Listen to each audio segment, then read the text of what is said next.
Coin drop. Screen flash. The high score. Boss laugh.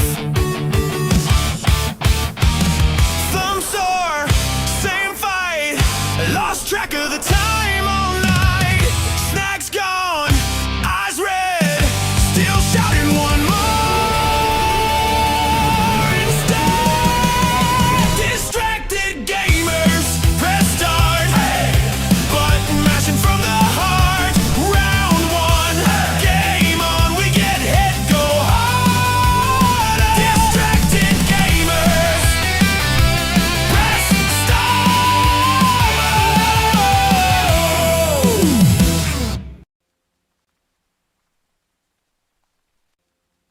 I'm really bad at clicking, and so there's a slight delay. It's a special podcast, everybody. It's pretty special, and the type of special that rides on the short bus. The one that gets best hit kind by of special. Jason, Oh, because he hates special kids with special abilities and powers like the X-Men. yeah. Did the X-Men have a that's short what the bus? special bus is for.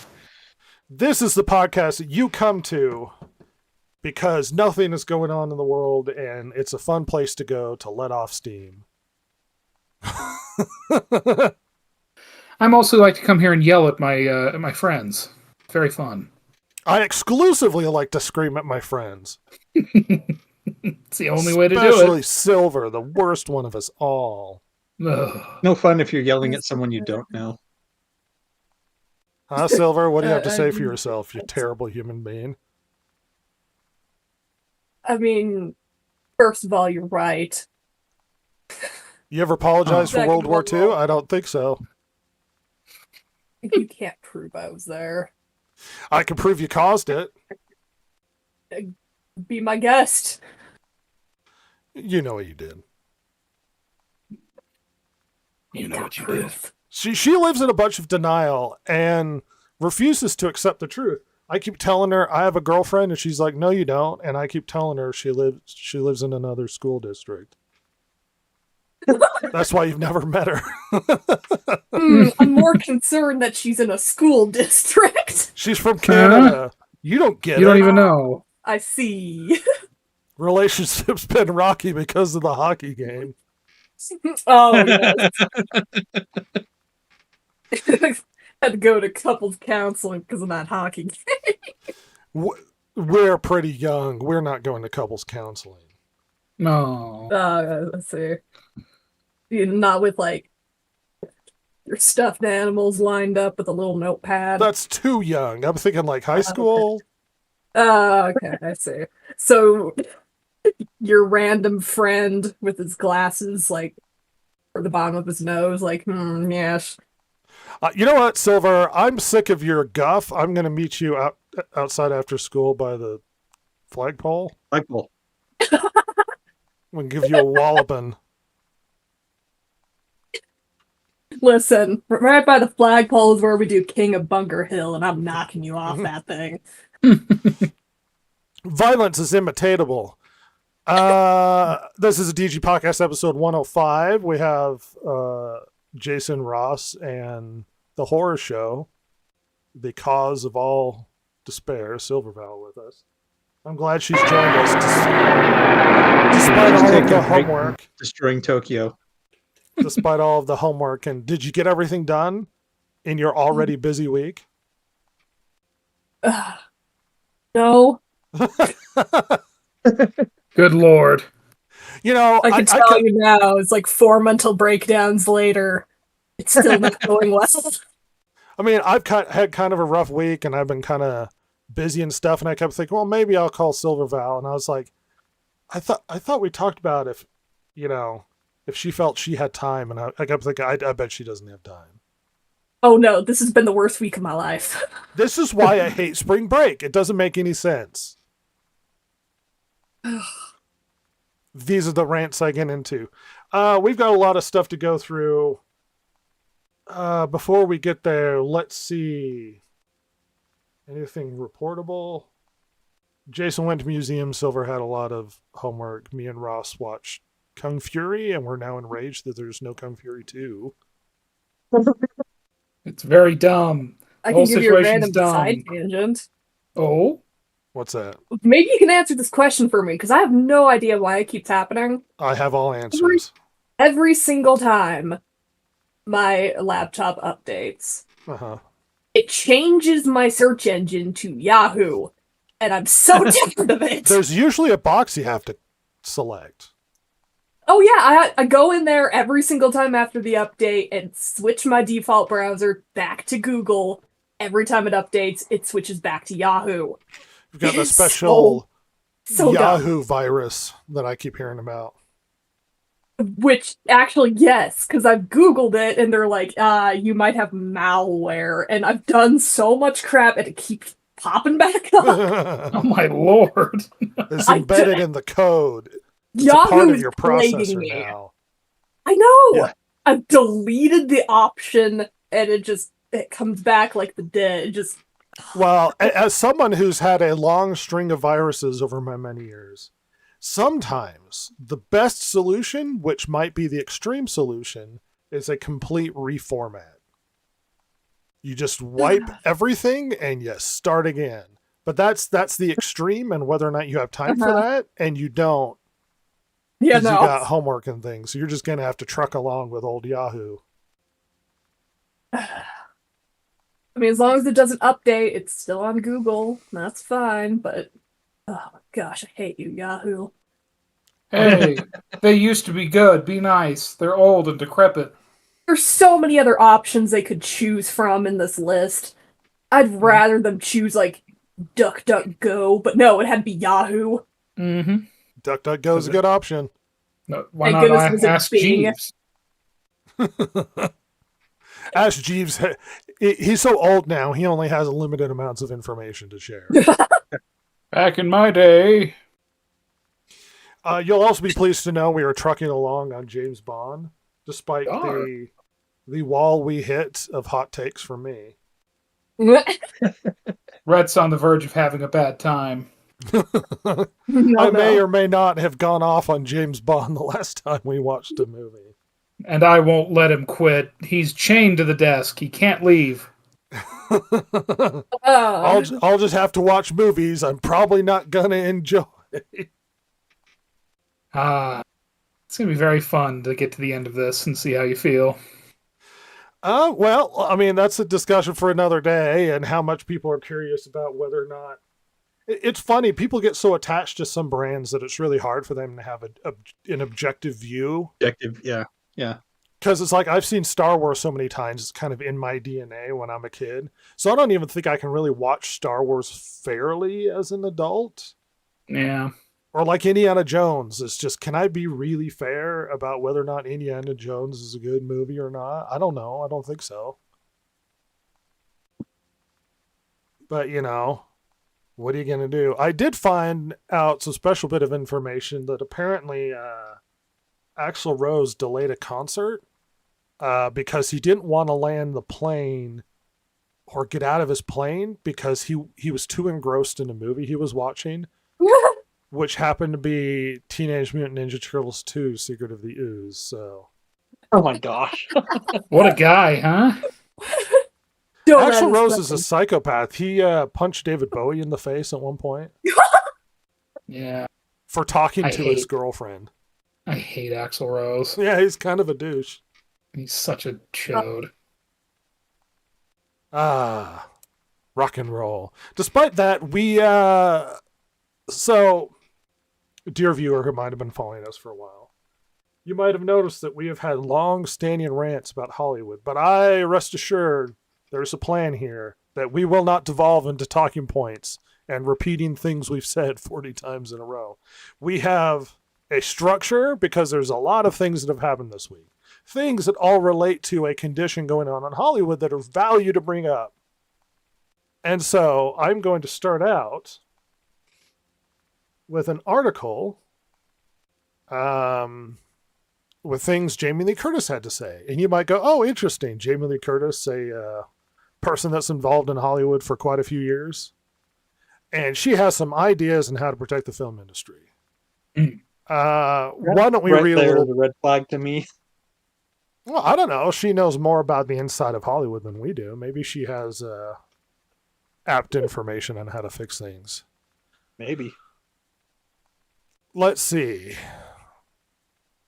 Curtis's fast rise as a power producer has given her a front row seat to the anxieties and struggles of the industry she grew up in. I see the lists of actors who are available for work, and when you start going down these lists, these are people who have starred in movies, had their own TV series, and they're willing to go on tape for a small part in either your movie or your TV shows, she says. It is a desperate time. There is very little work available. She worries about consolidation, referring no doubt to Paramount's impending acquisition Warner Brothers, and recently reposted a criticism of Timothée Chalamet's viral comments about preferring to work in movies versus ballet and opera, art forms that he said are fueled by strained efforts to keep this thing alive.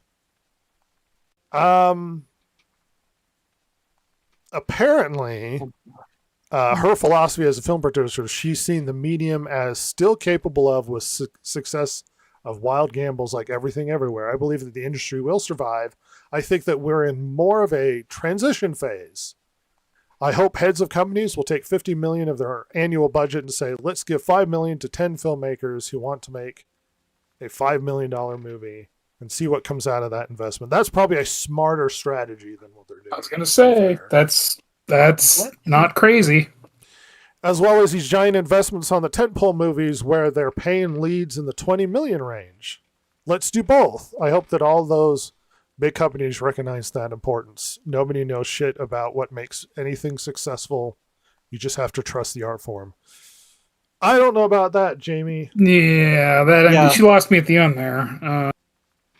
But as some interesting internal reflections. Let's give somebody just free reign to do a movie. Let's not get the studio involved. Let's let them do their thing, see what they come up with. That sounds like a great idea. The other part where she says, and let's also pay the actors top dollar. Well, eventually that won't work. Because, sorry, go ahead, Brett. Oh, well, I was just about to say, part of the disconnect you get a lot of with these artists, if you will, is there's an expectation on their end of that it's art for art's sake, and then funding good art is a value in and of itself. And the problem is that attitude hasn't garnered successful companies or good returns or, financially stable Warner Brothers, if you will. And so making movies for the sake of movies is not a thing. Now, taking small risks on art movies and giving people shots with smaller budgets like $5 million is not a bad idea. And in fact, they should be doing that 99% of the time, with every now and then a big movie that might have a true proven track record with a well structured and well gone over script with a seasoned director and not some random person you picked up off the street. Yeah. I mean, when she says nobody knows shit about what makes things successful, I mean, entire careers were made on that in Hollywood, Jamie. Yeah. Like, that was, to know what worked made you very successful in that world. Whether it was Hollywood or music or TV, any sort of that entertainment art, that was, many careers have been made on that sort of thing, knowing, like, having your finger on the pulse, as they say. Really quick, Silver, why don't you open that Watch Together, that link, because we're going to get to that soon. Oh gosh. Okay. Anyway, keep going, Ross. And it's interesting, she said, she was talking about how, like, people who are, like, names, like people who've had movies or whatever, are even wanting small roles. Really good sign of the health. And I think it was interesting because I was just watching an old video about Tron Ares, and apparently Cameron Monaghan was like a random, like, almost bit part in that movie, and which was baffling to the people watching it because they're like, but you're in things, why wasn't there just some random guy? And it's like, well, maybe it was a bigger part and it got cut down, or maybe he's just getting a little bit of extra work. I don't know. Well, and one thing that should be pointed out is the odd. She acts as if success in the film industry is kind of a random turn of events. Like, we don't know what makes things successful. Wide audience How appeal. about we take things to the extreme? Is it possible to objectively say a movie's bad? Yeah, Yeah. I think so. If you There's just have a certain things that you can be picture objective of on. someone's backside and they're farting for 2.5 hours, is that going to garner successful returns for your company and the absurd $200 million investment in this fart movie? Oh, well, I was gonna say, well, if you made it for $5, probably, but no, not for 200 million. I don't think there's enough perverts on the internet for that. So if we take it to the extreme, then there is a theoretical scenario that we could say that there is objectively a movie that will not be successful. And then we can point at good movies who have good storytelling, good structure, that somehow they connect with people. Lord of the Rings is a good story. And there's a reason why it was a successful story written by a successful author who spent years working on it. And then we get movies and people connect with those stories on an individual level. There's no randomness. There's no confusion. It's not like throwing a dart at a dartboard, hoping something works out. There is a reason why movies become successful. There's a reason why you have focus groups. There's a reason why you look at your audience and try and, I mean, it happens far too often, but you find people making films. There was that one, it was like that gay romance story, and they put it out and no one went and saw it. And then there was like anger, like, well, I don't know why anybody didn't go and see it. It's like, well, because most people aren't gay and people aren't going to connect to that movie. And even most people, gay people, didn't go see the movie.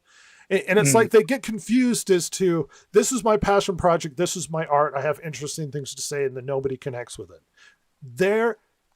The reason why the art form of filmmaking exists, studying film, studying story structure, studying lighting and shots and structure, and being able to tell a story and frame it in a good way.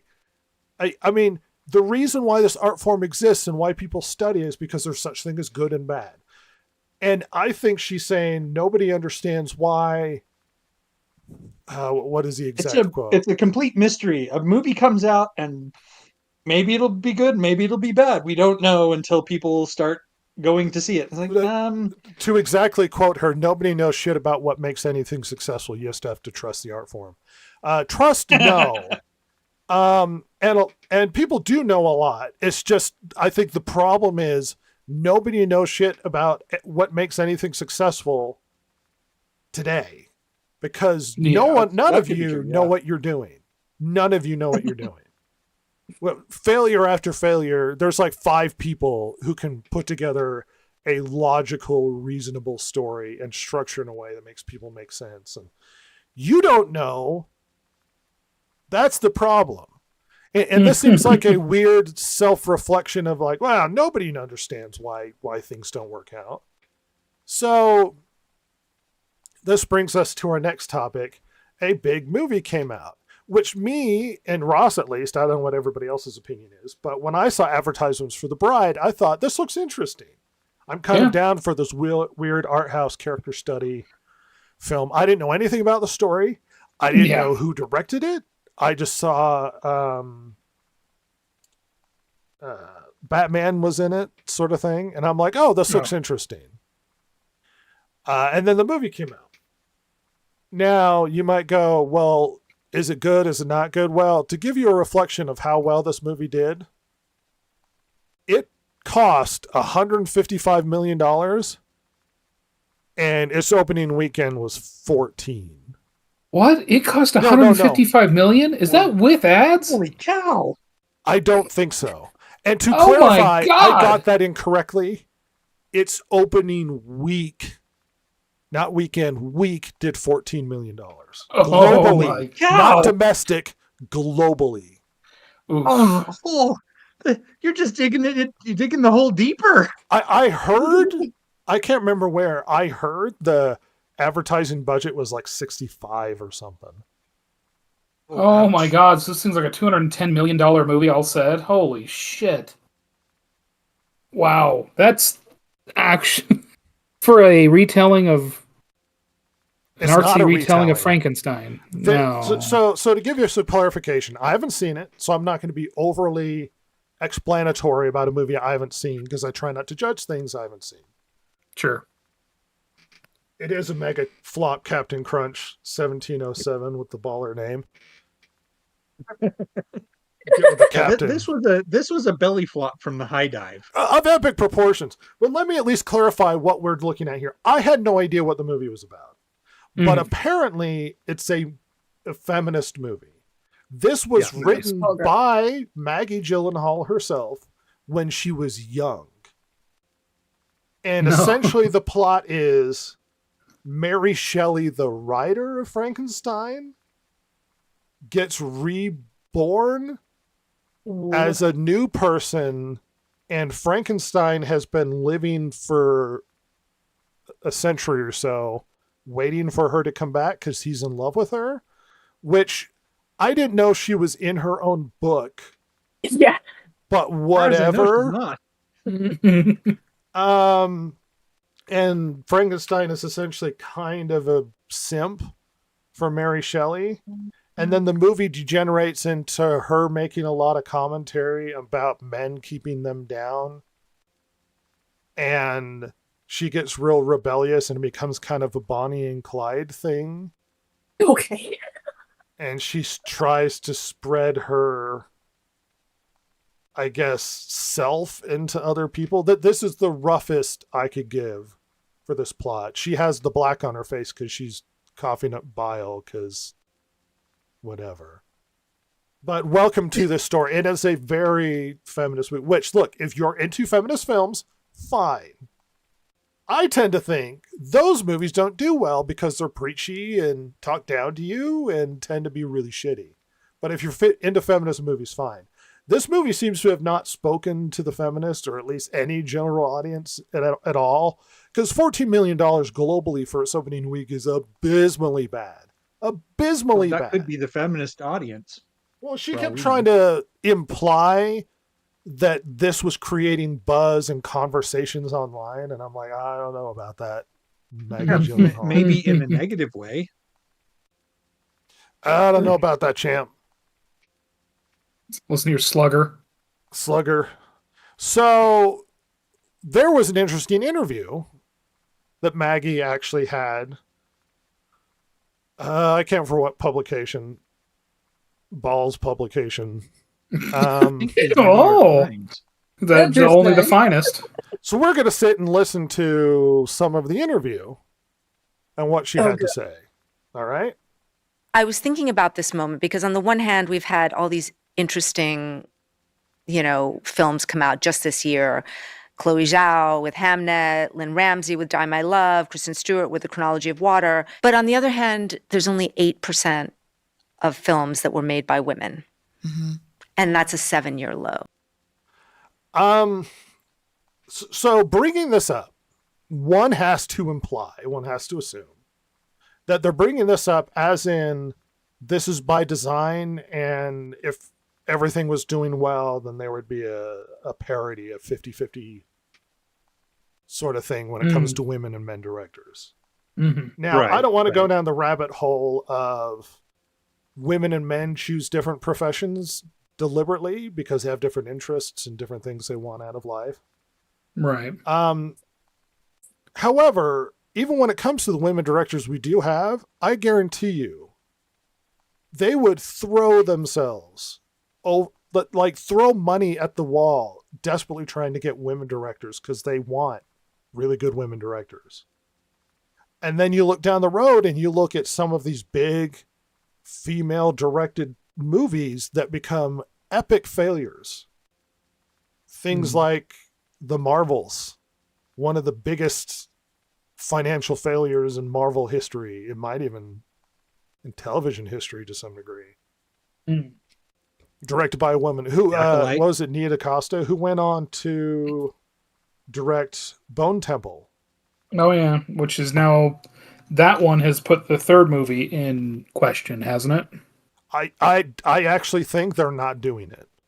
Yeah. So that killed the return of the zombie movies. Oops. There are a lot, and it's like, what, you're telling me that women can't direct? No. Sofia Coppola can direct. I know the director of Hurt Locker is a woman. Like, they're really good women directors. Mm. And Hollywood is desperate to throw their money at them. The problem is, much like any director, you have to make good movies and have a proven track record. Simply risking hundreds of millions of dollars on somebody because of their gender is a poor decision to be made by anybody at the top of anything. Hurt Locker's a really, really good movie. And I didn't know a woman directed it because, honestly, it doesn't really matter because a good director is a good director and she can make really good movies. Catherine Bigelow. Catherine Bigelow. So the point of we have to sit here and be like, well, there's only 8% of directors are women. And it's like, okay, if somebody said 75% of directors are women, I'd be like, oh, interesting. And then move on. If they're making good movies, they're making good movies. It should be mostly irrelevant as to what their gender is and what they're capable.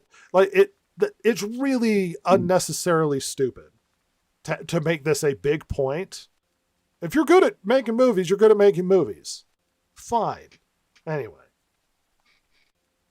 I wonder if, from a directorial standpoint, this movie is any good. Obviously, from what we can see from the box office returns, it hasn't resonated with audiences, and that could be more of a story, from a story perspective. Maybe the movie was well directed and cut together well, but because nobody wanted to go see it, we don't get a real sense of this was a well put together movie. Well, nobody liked it. I think speculation is going to serve us nowhere because none of us have seen it. True. All I can say is that people I've heard of that have seen it have talked about it like it's really, really bad. But that's just secondhand. Right. The reason I was wondering that is because this is the first movie that I know of. I mean, maybe Maggie Gyllenhaal has done other movies. I don't know. This is the first movie that I know of that she's done. This goes into that she doesn't have a proven track record of directing good movies. So why did they give her this movie other than the fact that she's a woman? And her name. We talked about this in relation. She has famous parents. She has a famous brother. Yeah. And we talked about this in relation to what Jamie Lee Curtis said about giving these directors a small budget and letting them go out and do something. Well, Jason, you're getting ahead of yourselves because they will talk about this. Yeah. Okay. So let's shift on a little bit and listen more of what she has to say. I mean, what do you think that says? I'm thinking about whether to say this. Say it. I think that it's fine. Like when we make little movies, cute, or like go make your little movie. Starts to get dangerous when women have their hands on a lot of money. You know what you're saying? You're saying it's a tiny percentage, but look at how. So let's at least think about what she's actually trying to say here. Women, they like to give women little budgets and do their cute little movies. But when we're given a lot of movie, it becomes dangerous because think of all the stuff that we could do with that. Think of what we can make when they give us a lot of money. And the implication is that they're not given their opportunity. They're not given a chance because they're unwilling to give them a lot of money because they're afraid of what they'll create and what they might say, sort of thing. I'm going to tell you right now, no one's afraid of what women are going to say. If it's a good movie, it's a good movie. Right. The reason why they don't give you lots of money is because you haven't proven you can handle big budgets. Yeah. And that goes for any director. throwing money at a director with a huge budget, it's like, well, when they give us lots of money, interesting things happen. That adds to it a huge amount of risk, a huge amount of problems. The director of Wonder Woman made a very successful movie, and then they gave her carte blanche, paid no attention, let her do whatever she wanted to, because the assumption is she can make a movie, she's going to make another great movie, and then that one flopped and was a disaster. Yeah. And then Patty Jenkins was the it girl for a while. She was the it girl for a while because they wanted to throw big money at her, and she failed, and it cost them hundreds of millions of dollars. Because I know, as much as you might want to sit there and think, oh, well, if they give us a lot of money, think of what we can do. It's as if they owe you that for your art.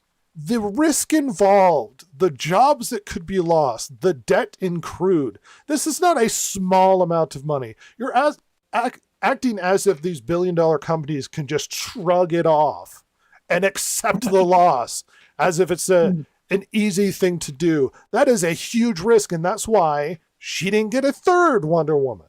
That's why a lot of these movies we've seen recently that have been mega flops, you ask yourself, they could have done so much better with a smaller budget. And a lot of the risk is not just because they're making bad movies, but they're spending way too much on these bad movies.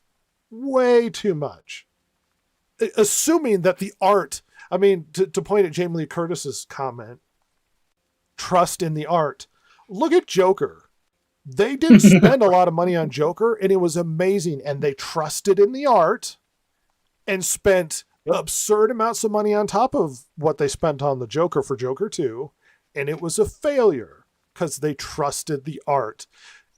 People act like the film industry is sort of an enigma in and of itself, where it's like, well, we create art and interesting things. It is a business, and businesses can't survive just failing. And they don't owe you their money so that you can create your vision, so that you can express yourself. It's horseshit, and this is one of the bigger problems with Hollywood. At some point, somebody has to sit there and go like, well, what do audiences want to see, as opposed to, I'm going to give you way too much money so that you can express yourself and act fulfilled as an artist. Horseshit. Yeah. Look, if you want to be fulfilled and express yourself as an artist, do it on your own dime. But they're not gonna. They want to spend your money. Yeah. Right, exactly. Well, and so Maggie Gyllenhaal has directed other things. She's directed a little bit of TV and then another film before this one called The Lost Daughter, which was nominated for all sorts of awards and won a decent amount of them. So, but that was a $5 million budget, Red. Yeah. So, and it, by the way, it made like under $1 million. So it wasn't successful. They were just throwing awards at her. Yeah, but like that's kind of not unusual for studios to do that. Like make a movie that's pretty modestly budgeted for them, a few million, just for award fodder. Yeah. They do that. But yeah, good lord. From $5 million budget to $150 million, good hell. Quite the jump. And you know what? We've seen this before in the past, have we not? Yeah. With the Marvel movies where they have cast directors because, well, everything's a hit, we can't miss, and we'll get good boy brownie points in Hollywood if we do this, but from the rest of our peers. But then it started not working all of a sudden. So, plus they were newer directors, they could boss them around. I think Nia DaCosta with the Marvels, it was like her first movie. Mm-hmm. And I think it was hundreds of millions of dollars for that budget. Yeah. First film. Mm-hmm. Absurd. Yeah, it's crazy.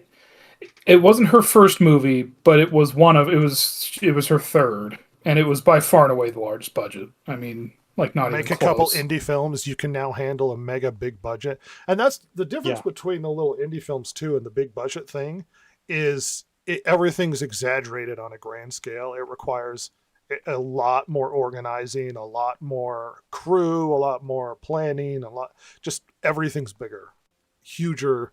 It's it's not an easy translation from you and your 10-man crew to you and hundreds of people managing this huge production. It's a whole other ball of wax. But Yeah. Yeah, it's go ahead. huge. I mean, it's big. It's a big change. And you know what? The one movie she made, granted, it was a screenplay by Jordan Peele. Excuse me. Was Candyman. $25 million budget, made 77. So it probably made money, but again. Anyway, Let's shift on. Many of those movies were movies that made an impact. Like if you've had your mouth shut for so long, almost like a geyser, like having your hand on something. Well, when it bursts, it's going to come out really powerfully. So someone's been shutting your mouth, and you're exploding with what you have to say because you're being quieted and kept down. You do realize you are a celebrity with a public face who can say anything you want to. Why does somebody giving you $150 million the only way where you can really be yourself and express yourself, and the geyser of what you have to say will spew forth on the dime of Warner Brothers or Marvel or whatever? yeah. And by the way, incredibly successful actress. I mean, Yeah. been in so much stuff. Batman? Her filmography is huge. That movie Secretary, Donnie Darko, Confessions of a Dangerous Mind, Mona Lisa Smile. Like, she's been in so much stuff. She World was in Trade Stranger Center, Than Fiction. Stranger Than Fiction, yes. Nanny McPhee, big hit that. Like, she's been in a ton of. So it's like, ma'am, you are amongst the 1%. You understand this, right? Well, that's what's always funny when people complain about the uber wealthy. It's never them. It's like when it's the one millionaires above 'em. complain about the uber wealthy, and it's like, well, no, it's the billionaires. Yeah. Bernie Sanders. and my voice is suddenly spewing forth because somebody gave me $150 million to do so. Paid for my platform. Yeah. Damn it. Moving on. And with a lot of energy. And I wonder if what's happening culturally is gonna okay, I will say one thing about this. It's gonna bring like an unstoppable response, maybe especially from women. I will say, and I don't know if I've said this out loud before. Again, maybe I'll get in trouble, but I actually No one's going to cancel you. Probably only if you say the N-word right now. You're in one of the most Might get privileged away with- positions of not only being on the left, so Hollywood likes you, but being a celebrity and being a woman. Like, you're very protected as opposed to trolls on the internet. They're going to troll. But no one's going to cancel you unless you say something horrific. Well, Rhett, in the next 10 seconds, she could start reciting the protocols of the Elders of Zion. I don't know. It could happen. She could just start spouting off some crazy things. Let's see. find out. think Yeah. that when I really became a director was actually, I think, the first time that the morning that Trump was first elected. Oh, I see. Your art, your directing is structured around your beef in politics. Now here's one thing I might say, as stupid as this sounds. Look, people have strong political opinions, and if you're sitting here really upset about the state of politics in the country, or maybe you really hate Trump, there's nothing wrong with feeling like you have to be a champion to push against what you disagree with. But have this expectation that somebody has to pay for it is absurd. There are only 8% of women directors, and they won't give it. When they give us a lot of money, it becomes dangerous. It's like, yeah, because you lose money. That's when it becomes dangerous. It's dangerous for my pocketbook, God damn it. We're in debt. I mean, it almost sounds like a cliche with women, where it's like, oh, you give them too much money, it becomes dangerous. It's like, what, women be shopping? Like, what is this? What's the joke here? Oh, good lord. And it was political. Donald Trump got elected and she became a director. Not because Thank she had something God. artistic to say or she wanted to express herself. It was mostly her agenda. So I'm pretty sure when she was talking about earlier, like, oh, it's when I wasn't allowed to like speak for so long, and it just erupted. I'm pretty sure with her tagging this on, she's saying as soon as Trump was elected, she was silenced. Like heck, she was. Well, famously, Hollywood kept silent the first Trump administration. Famously. Famously. They had nothing to say. It's not like every award show, and our expectation with the Oscars is not going to be constant political messages in any way whatsoever. Right. Everybody's been quieted in silence. Yeah. Mm-hmm. True. Yeah. We are a Yahtzee controlled government, and no one's allowed to speak their mind. And in fact, women like this are never given $150 million to make absurd, bad pieces of shit cinema. No, it's very rare. You're right. She had to fight and claw for it. I'm sure. Well, and to point out the fact that she was given that huge amount of budget should at least express the absurd privilege she possesses. No one, practically statistically, nobody is given that kind of privilege to be able to make a movie with that big a budget where you can espouse your political opinions and express yourself on the big screen, get distributed across a lot of theaters. And you're sitting here like, oh, I've been stymied, I've been silenced. Wait until we get big budgets and you'll see what we can do. We saw, and it's a steaming pile of horseshit, and it lost a huge amount of money. We know what happens when you get a lot of money. You waste it. I did really like when she was talking about, oh, I feel like this is gonna start like a cataclysm, like a bunch of women are gonna come together. And I'm just like, yeah, yep, I've gotten the email. I'm in that group text. All women together. Woo. Silver's on the inside. I just put it to spam. It's fine. Women unite, get on each other's magic moon schedules. I don't know. Exactly. We all become synced. It's mysterious and disturbing. Anyway, we're going to finish. I don't think she has much to say, but let's make sure we finish this out. Thank goodness. I think I was like, I have a lot more to say than Clearly, I've been yep. saying. Yep, and you wanted to say it. And you got to say it, and apparently nobody was interested in what you had to express. Yep. Congratulations. You did it. You screamed into the void, and no one was listening. In the midst of this, we're going to find ourselves shifting to some interesting Gunn news. Now, believe it or not, in the midst not of that kind. Damn. In the midst of Paramount winning basically the bid for WB, it did some interesting things happen. So David Ellison for Paramount got a big meeting. It was more of a meet and greet, things aren't finalized sort of thing, but he met with a lot of the heads of the studios. It's like 100 people, big important people involved in Warner. And they all sat down and met and chatted and stuff. And for some reason, James Gunn didn't go. Oh, Which is that's not a good sign. No, it's a strange, confusing sort of thing. And a lot of people have been trying to speculate as to why. Oh, he had something going on. Maybe you can meet with him privately, yada, yada, yada. But a lot of people started having questions of, well, what does James Gunn's future look like with Paramount? Because a lot of things could happen here.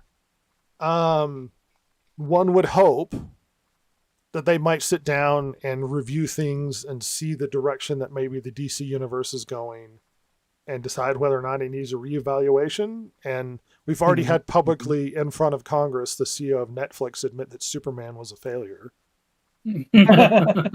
Oh, So which direction are we expecting the DCU to go in?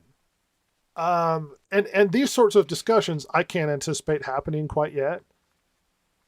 Right. Honestly, at this stage of things, they're probably just going to go like, "Oh, you're doing great," and gloss over everybody and make everybody feel really good. And then once everything's finalized, you're going to start seeing layoffs and mm, purges. I mean, I don't anticipate it falling through, but there is always the possibility that something could happen that halts the sale of WB to Paramount.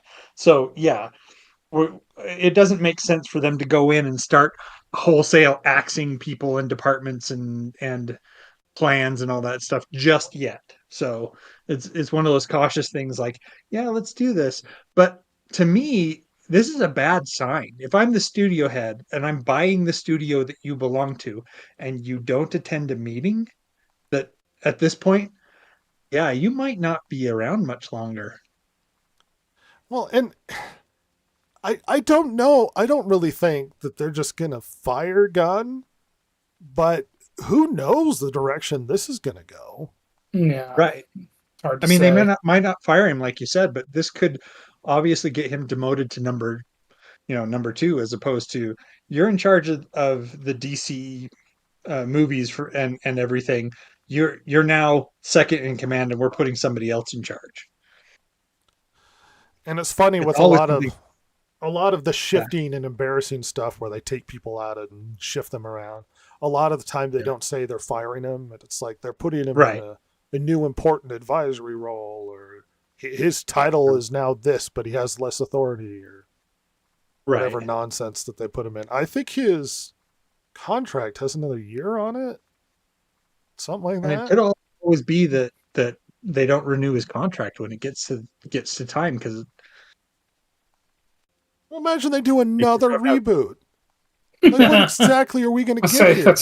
that's the problem you run into, That right? would be Well, we have all so these great awful. IPs. I mean, we've rebooted them too recently, so you can't really touch them unless you want to keep going down the gun route, which seems disastrous. But we have all these IP. And Like, it's Gunn a is very awkward position. famously fair and amicable and easy to work with, and Well, and the thing that's because look, we don't know what's going on behind the scenes, right? Like we know, like it's been reported that he didn't show up, and maybe they've already had a private conversation. We have no idea on that part, right? Right. However, in a world like Hollywood, how like it's so common for them to take a flight back to something for a meeting and then fly because I think I heard that maybe he's getting ready for Supergirl stuff, right? sure. But then like just fly back and fly home. Hmm. Like this seems like a big deal. I mean, these are your Yeah. bosses, and unless they've had a private conversation, but it is notable considering this is a an industry where these quick, ridiculous flights are super common. Well, and how confident are you if Gunn sticks around in the state of the DCU? At this point, not confident at all. The things he wants to do seem really bafflingly like a bad idea, Yeah. Well, frankly. and the weird part is Gunn can make good movies. Oh Yes. yeah, he can. He's made good movies. Guardians of the Galaxy. I liked Suicide Squad. I thought it was a lot of fun. But I don't think Gunn can make a Superman. I mean, obviously shown with what we got, but on top of that, I don't think Right. Gunn understands Superman. It's funny. He likes to take quirky, weird characters, ensemble pieces, and then make the quirky, weird show. But the problem with Right. that is he's quirky and weird, and that it works with it. I mean, if you would go to Guardians of the Galaxy in the comic books, it doesn't follow the comic books very well, and Star Lord doesn't act like that. And what you found in Superman is James Gunn seems to want to take characters and adapt them to his personality and quirks, Right. not necessarily adapt the source material super well. So he wants to make weird, goofy stuff because he's a weird, goofy man. And Superman's not a weird, goofy dude. No, Right. not so much. And I don't think he has the capacity to understand Superman, just like Zack Snyder doesn't understand Superman. Try to turn him into a god, an indifferent god who doesn't want to save people. Yeah, seriously. and let his That was dad so die or baffling. whatever. Um, The Mariner deserves better Yeah. than that. yeah. Yeah. Freaking Waterworld.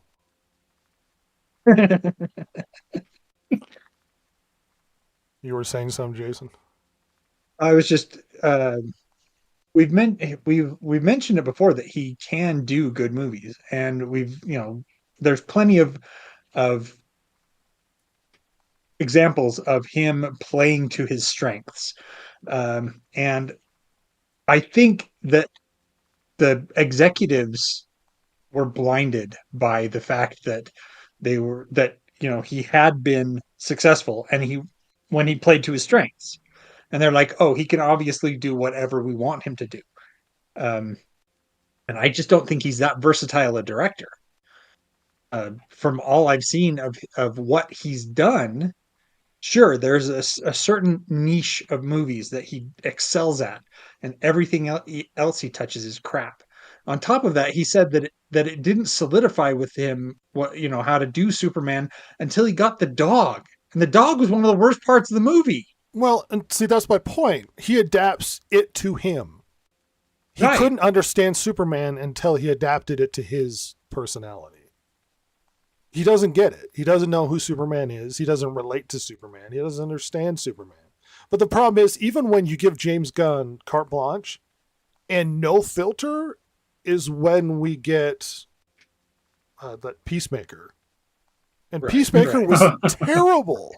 What do you mean? It was great. There was orgies and His it was wife great. accepted an award for him because he was too busy recently. Mm. And she said that Peacemaker is the most James Gunn thing that he's ever made. And I was like, well, that's terrible because Peacemaker is a horrible show. Yeah, gross. Just really bad. So Ooh, why would you if that's admit the that? most James Gunn thing we can possibly get, then that's a bad sign that James Gunn's not actually the director we think he is. Right. He's just quirky and stuff, and he needs a filter. but there's no confidence that he should be in charge of a studio in any way, and he's No. got an absurd ego he desperately wants control of Batman because he wants to make a Batman movie. But I've been given Well, no that indication would he be a understands train who Batman is. He just wants to make a quirky James Gunn Batman. Yeah. A good director should be a lot more versatile. It's funny when we talk about really good actors, and it's like actors who are really good at playing that same character over and over again, and then there are actors who are kind of chameleons who can do a lot of different things. Mm-hmm. And there's a gulf between those people. James Gunn is the guy who's really good at making James Gunn movies, Right. Yeah. with somewhat of a Yeah. restriction or filter. He is not a chameleon director where he can just direct anything that's good. Like, who's confident that if you gave James Gunn a World War II movie, it wouldn't end up with weird, quirky characters with eye patches and odd proclivities? You know what I mean? Oh yeah, it would. It's like, what is this? What are we watching, James? You psycho? What's going on, Jaime? Hmm?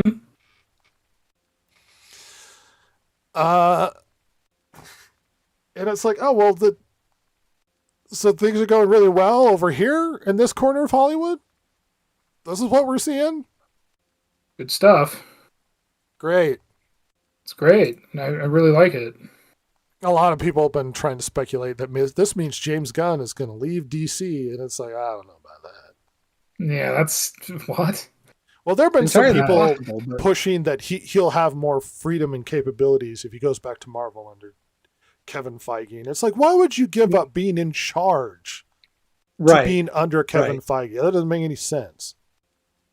Yeah, and they are not in necessarily a better position over there. So if anything, it's going to get a lot more strict coming up. Especially considering you had a Superman movie that didn't make anywhere near $1 billion. Which was kind of a mediocre failure. Yeah, like it's not like if it had made a bill, you might have some negotiations there, but let's be real. Yeah, he doesn't. But he'd have no concern for his job if it made a bill. No, Yeah. at No all. concern He'd at be like, all. keep going, champ. Just do what you got to do. And Digits. now let's look over here. Oh, everybody, Rachel Zegler had some hot takes recently. Did she? Oh, good. Snow White? Oh, good. My favorite. Rachel Snow Zegler White. has been reflecting on the controversy surrounding her Snow White film. The West Side Story actress discussed the other failure she made, discussed the multiple waves of backlash she received as a result of Disney's 2025 live-action remake of the 1937 Snow White and the Seven Dwarfs. The first round of backlash came after conservatives criticized Disney for hiring Zegler, whose mother is Colombian American, to play a princess depicted as white in the original animated film. No, in the original story. Yeah, the original story is she had skin white as snow. That's why It's a European she's called tale. I Snow don't know White. why. Yeah. We gotta be confused as to what the expected look of this character is. Correct That me if I'm wrong. Oh, I will. Has any of you seen Encanto? No. I have not. So I've seen it. It was an okay movie, but would it make more sense for her to be the main character in that show? Yes. Absolutely. Because it's Colombian, isn't it? I think. I believe so. Or at least, I mean, it would at least match her ethnicity better.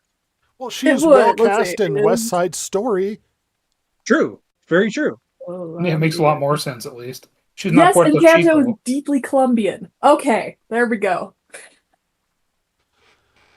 No.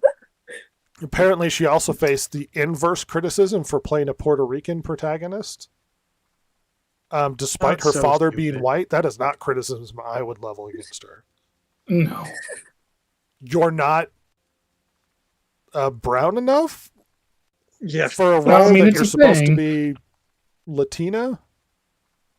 It is a thing they do, but yeah, that's. I mean, not from I- our I would community never hear- here. Our end of the No, internet. God, no. That's the I- other side, as it were. This is something that Hollywood has been doing recently. And I don't mean like, I mean the kind of the DEI part of Hollywood has been doing. Unless you are actually of that nationality, they get upset if you try to play a nationality that you might fit in, because she's Colombian. It's not that much different from Puerto Rican. But Well, to the be DEI fair, part of Hollywood, people in Latino community, like to us, it's like, oh, well, they're all Latino. But if you talk to somebody from Puerto Rico, they have stuff to say about people in Colombia and Mexico. oh, no, Yeah. I get and it. a lot of I the other get it. places. But the thing is if you plunked her down in Puerto Rico, she would fit in. I mean, it wouldn't be shocking for her to play a role as a Puerto Rican. Yeah. No one would be sitting there going like, oh, I don't understand. For some reason, that DEI portion of Hollywood is like, no, unless you're Puerto Rican, you can't play a Puerto Rican. No, Jason, this extends to the absurdity of like voice acting. Oh, yeah. And we've talked about that too. Regardless, Who cares? let's shift on. She says, I was told I wasn't enough for one thing for West Side Story and too much of another for Snow White. That it was really confusing. I don't know why it's confusing. On the one hand, on the West Side Story, yeah, that is confusing. On the Snow White side, no, that's pretty straightforward. I grew up proud of being Colombian. Great. Good. Eating the Right, food, wearing the dresses, drinking the coffee, doing all the things that were so intrinsic to who I was as a kid and who I am as an adult. But I do think that there's an argument to be made, in the public eye at least, when you're two things. You're simultaneously nothing, but I refuse to assimilate for anybody else's comfort. What? Yay for you. Well, here's her point. When you're two things, you're simultaneously nothing. You're clearly stating, I'm Colombian and not white. Yeah. Despite the fact you're Yeah. quote unquote two things and you're nothing at the same time because of outside criticism. Look, you can identify whatever you want to do if you lean more into your Colombian heritage than whatever. But don't be like, well, I'm not enough for some people and not enough for you're both, and there's nothing wrong with being both. No. There's nothing bad with being both. And look, the criticism for your Snow White role was, one, you didn't fit the description, and two, you're a shitty actress Oh. and unlikable, like grossly unlikable. You're so unlikable that you overshadowed Captain Marvel and all of the hatred she was getting. Yeah, actually, you did her a huge solid. By Yeah, the way. because she backed away into the bushes, Yep. and you showed up just Homer. making a stink. Because a lot of the problems, look, we had a similar issue that showed up with Little Mermaid, where Yep. she was racially miscast because the book describes her as one thing. It's a Danish tale. There's an expectation of what she's supposed to look like. You know why we don't hate her? It's because she's a lovely lady and she seemed very friendly and kind, and no one really got belligerent. They just didn't like the movie and the casting. But nobody really hated her as a person because she seemed like a lovely person. We didn't like your casting and we hated you because you're an insufferable piece of shit is the problem. Yeah, you're You a real feel douche. you feel it's your obligation to express your political opinion constantly and weigh into everything and make everybody pissed off. And look, you're more than welcome to do that. Everybody's voice should not be quieted because everybody can express themselves politically and culturally however they want to. Well, we can also be like, yeah, I don't like it though. I have no obligation to support you in your political expression. None whatsoever. What? And in many ways, it's your obligation to actually help make this movie successful because you're being paid, you psychopath. They're giving you money to make this movie successful. And you're spending your time saying hot takes on the mic off to the side while they're trying desperately to make this movie make money. Yeah. So, You know, so I much think this so is- that the producer had to come have a chit chat. Yeah, had to yell at her, had to find her and yell at her. And we found out about this because the producer's son. Yeah. And he's like, you're tanking a movie. And she doesn't care because she got paid and she can say whatever she wants to, and you can't do anything about it. And then we're going to get a huge failure that costs hundreds of millions of dollars. And then she's going to sit here belligerent on Entertainment Weekly and be like, I got so much hate. And look, You got so much hate because you're a hateful person. look, I'm a very individualistic, proud American and all that sort of thing. If I came out and just started spewing Yahtzee propaganda and then got really belligerent and shocked that people were angry with me, and it's like, yeah, because it's a horrible take and they're horrible opinions. And why would I be shocked if I start saying things that other people disagree with, that I would venture to say, and I would expect most people disagree with? Right. I don't know what you want from me. It's a bad opinion and people disagree with me. Yeah, I she was wonder- targeted by a bunch of online vitriol because they don't like her and what she has to say. But she goes, the actress has no interest in retracting her statements. I've said what I feel, and that will always be a testament to my core beliefs as a human. That's where I stand. My ability to ruin a film. My ability to completely turn everybody off of me as an actress and as a personality on the red carpet. Like everyone Because the hates problem me with all in her one and her go. political stances is she became the symbol of everything everybody hates about Hollywood. Everything. Yes. Yeah. Everything Mhm. everybody. She stood as a single individual moment in time. And she took it in the face because of it. Let's read on. However, the actress said that the controversy served as a complete study in intent versus impact. You live and you learn, and there's a caution that comes with that. There's an understanding that the temptation to speak doesn't always mean that it must be done. Oh, someone's not a psychopathic early 20-year-old. And that there are a lot of opportunities to make more meaningful change than a tweet. Probably, yeah. She did not expect the magnitude of the backlash. Well, because you probably live in a bubble and everybody agrees with you and you don't understand that people have different opinions.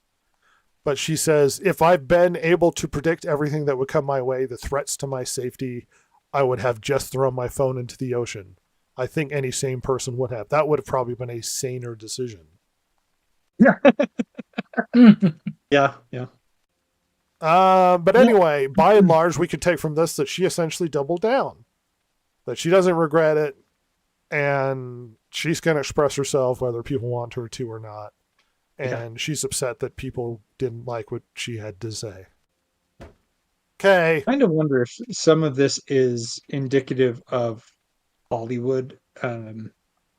So actors, they're getting away from the fact that they are employees of the studios. They're getting away from the fact that um, they're there to make entertainment and they're there to promote what they're doing and to um, do whatever they can to help make the company that they're working for successful. And I think part of it is that they've gotten to the point where they think of themselves artist first, employee second, rather than the other way around.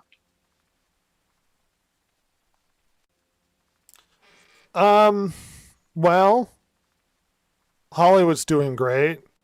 Let's look at another interesting story in how sane Hollywood is.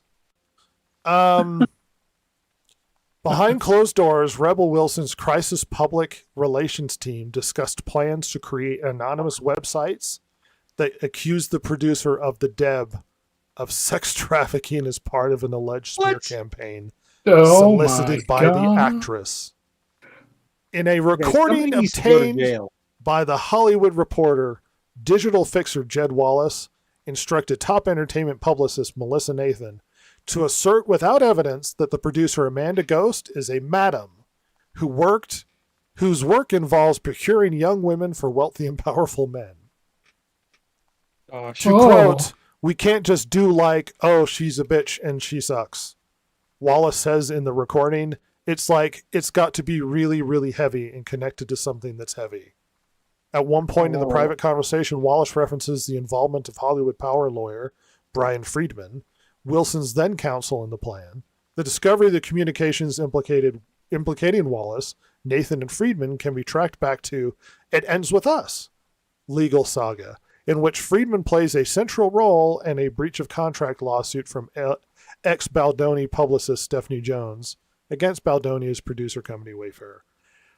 The recording bolsters the appearance that Nathan's The Agency Group, a top PR shop in the entertainment industry whose clients have included Drake and Johnny Depp and has frequently worked with Friedman, deployed websites featuring character assassination claims about Ghost.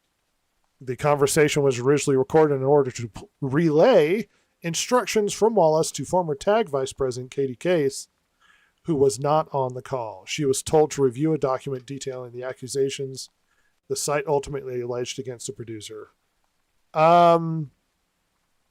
Apparently there was some beef that Rebel Wilson had with this producer at some point, and there were some issues in the past, and this resulted in, let's fabricate a sex trafficking lie and spread it around on the internet to destroy this person's reputation. Somebody needs to go to jail for this. Hey, this is the most insane thing ever. And I was thinking about this today, right? Because I sent you this article earlier this morning, right? Yep. And I was thinking about it, and you know what? Uh-huh. As much as things change, I think sometimes they don't change at all. I don't think this is actually that shocking. No, Hollywood has done shit like this before. It's just that way back in the day, the studios were involved, and they had like people on the payroll of like the various publications, or they just kind of outright, like, those publications were their guy, as it were, quote unquote. So because if you're attached to the studio, they protect their people. Well, of course, yeah, and like, not in any official way, but do you know what I mean? Kind of like a quid pro quo sort of thing. Right. And I think most of the time I would think of it, and I think it's mostly thought of in retrospect as like damage control stuff. Yeah. Yeah. But thinking back, like, I'm sure they did this kind of stuff all the time. I mean, the famous one was messing with people like Orson Welles when he was making Citizen Kane. but that was somebody outside the industry trying to mess with him because it got a little bit too close to his Charles Foster Kane was too close to Pulitzer, was it? Or Hearst? No, Hearst. Yeah. Hearst. Anyway, I just thought I'd kind of nuts, but it's I don't know. This wouldn't be the first time Hollywood has tried to blackball somebody. Oh yeah, they do it all the time for various reasons, Yeah. whether out of self-preservation or genuine annoyance or They whatever. go after small YouTube channels for giving them bad reviews constantly. The amount of Yeah. evidence we've seen of it looks like they're sending bots to give negative reviews, or it looks like they're doing content claims against people because they don't like what they had to say about their film or their trailer. The attempts to get their channels canceled because they don't like that they have negative opinions of what they have to, like, this is a repeated thing. And then you look at down the road and you're like, oh, I mean, they had that situation where everybody didn't like that one comedian's special on Netflix. So everybody went and started giving it 1 star. And I guarantee you there was pressure because Netflix got rid of their star rating and gave it a thumbs up or a thumbs down. Or how they changed how they calculated stuff with IMDb, whether things are rotten or not rotten, and how they've suddenly restricted it so you have to be a registered user. And they were just deleting negative reviews. How YouTube changed it so you can't even see downvotes anymore. You just see upvotes to protect billion-dollar companies. And you're telling me that, oh, that this is something outside the realm of possibility? This is exactly what Hollywood would do. They try and stop small YouTubers. What makes you think they're not having quiet conversations about destroying the reputation of somebody simply because there's a beef? Of course they would. And unfortunately, this just calls into question like everybody who's made claims against somebody else in Hollywood. Yes. Yeah. I mean, we saw Me Too happen, but there's like some people weren't brought up. Boy, you cried wolf right there. Me Too didn't hit as hard as it should have in protection of kids. No. Until we got that documentary. And there were accusations all up and down of stuff that were happening. People didn't take seriously Brendan Fraser when he called out what had happened to him. Everybody rolled their eyes. Well, because, that's not the narrative we want to spread. Some of the people who were involved in the Me Too campaign were found out to be a part of it. Yep. This isn't shocking. They destroy each other. It is, without a doubt, the wretched hive of scum and villainy. What? No. Come on. Oh, yeah. And then somehow we're supposed to have sympathy for the state Hollywood is in. We're supposed to feel bad that nobody wants to see their garbage. Or fork out money.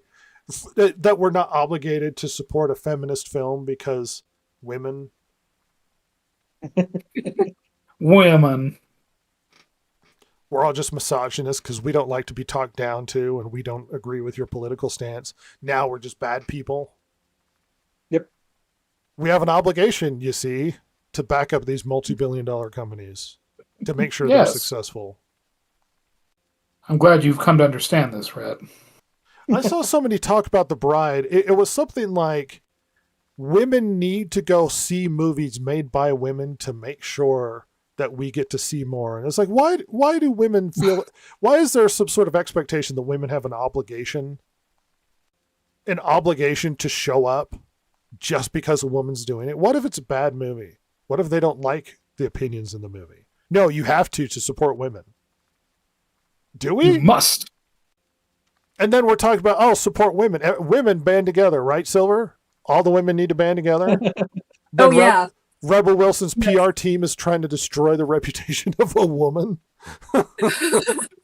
That's why we're all part of that group text. You're all part of that group text.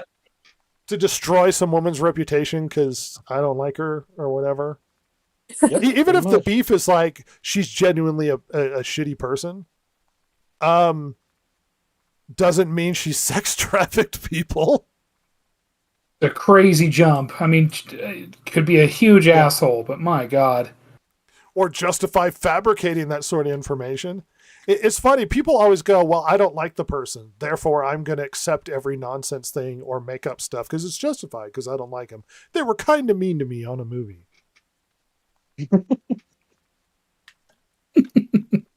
Even for people you don't like, you shouldn't make stuff up. No, it's outrageous. But, you know, another tale of Hollywood. Things are going well on that side. Things is good. Things is good. So, everybody's psyched for the Oscars, as always. Ugh. Yeah. Oh, it's still not happened yet. Right. To end out our big Hollywood discussion, the Oscars are coming. And you might go, oh, I really care about a self-aggrandizing award show where Hollywood gives themselves awards for movies that they all decide collectively should win. When we found out in the years in the past that most people who vote in the Oscars for the movies to win haven't seen the movies that they vote for. And I'm supposed to see this as a legitimate award show for artists when we have actual evidence that people don't see the movies they vote for. That is really just a decision based upon politics or what you're expected to vote for. But if they actually saw the movie, that might color their judgment. We can't have that. They have to be impartial and ignorant. Nobody really cares about what the big top best picture is going to be because it's really going to come down to two movies, One Battle After Another and Sinners. That's pretty much the two movies anyone's talking about. The most Oscar nominations in history, 16 for the movie Sinners. Wow. Jesus. And it's like, oh, so this is better than Ben-Hur? Lord of the Rings, Return of the King? You're telling me Sinners is better? We have a review for Sinners, if you're curious about our opinion. We liked it. We also thought it was really stupid at points. Yeah, it has issues. Too many endings. And it's just, it's fun. If this was any other year, any other era, this movie would be like, hey, that was a fun movie. If you want to see something like that, go watch it. Anyway, I mean, this might have like 2 nominations, you know what I mean? And they wouldn't be cinematography or something. Yeah, it'd be like cinematography and costuming or something. You know what I mean? It wouldn't be like all the stuff. And that's not to say, again, not to say it's bad, but it's just not that level of film, I didn't think. Well, basically everything else is worse. Well, and maybe the problem is its contemporaries are all terrible, so it's just rising to the top. Yeah. But the bet, because the betting sites are betting on who's going to win Best Picture, it's like 80% are predicting One Battle After Another, a movie nobody went to see. Yeah, at all. The heavy political messaging movie. The judges never went to see it either. So no, it's a heavy political messaging movie about immigration. Just thank God. Heavy. There's no way that ain't winning at all. Considering this last year, no, yeah, it's probably going to win. It's funny. I've had a dialogue with somebody who's been in our chat on one of our videos, and it was fairly polite, and I kept trying to express my opinion as to why we have a problem with the over politics that exist in a lot of these things. And it's not even because I disagree with the politics, which I do, but that's not really the grievance. The grievance is the over politicizing of everything is making everything bad. Yeah. Is bringing down the quality of everything, because it becomes, instead of making good art or telling good stories, it's more about the messaging and the messaging, it takes priority. It takes priority over everything. Yeah. And when you do stuff like that, that tells me that's more important than making a good story, making good characters, writing good things, directing good things. If the priority is the messaging, then everything takes second place, and you tend to make bad art, because good art should be art in and of itself, not the message. And politicizing everything makes art worse. It does. And you can see the rejection wholesale in Hollywood. Films are doing worse. There's panic across the board. They're making less stuff. People aren't showing up to the theaters for things. Some of the most popular shows on streaming are shows that came out like 5-10 years ago. Yeah. This should tell you the weakness going on in Hollywood and the rot at the base of everything. It's because they went super hard on the politics. And I guarantee you we're going to go to the Oscars. It's going to be preaching after preaching about something they don't like about Trump or something they don't like in politics overall. And then the very political movie is going to win and no one's going to care.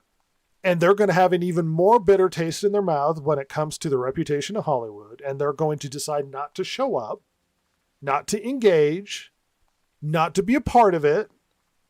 And movies are going to get worse and they're going to hemorrhage money and everything's going to get bad. A lot of the discussion I had with this individual online was around D&D, but the message remains the same.